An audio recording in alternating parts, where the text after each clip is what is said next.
Hello everyone, welcome to another video in Queen of Our Mind for America. Everyone must be wondering what is going on.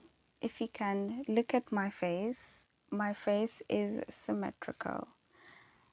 We know that this side almost looks like this side.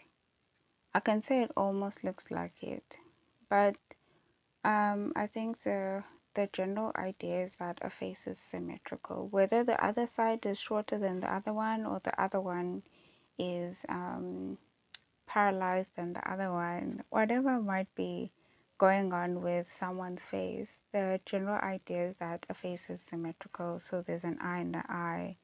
You cut my face in half and it is, you see what's this side is this side too.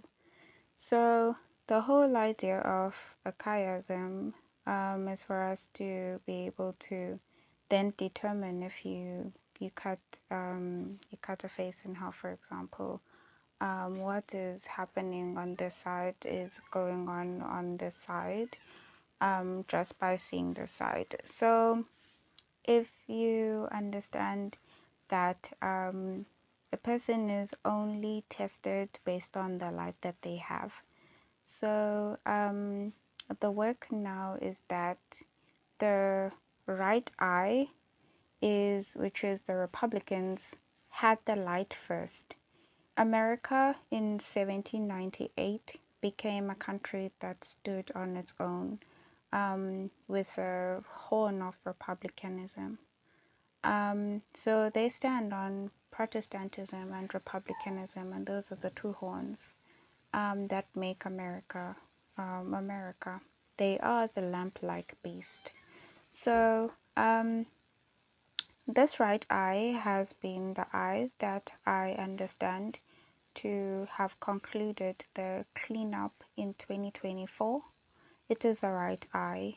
The right eye moving from the first man who got the messages in the American timeline, that is 1798, to 1844 and that time period, and 1989 to 2024.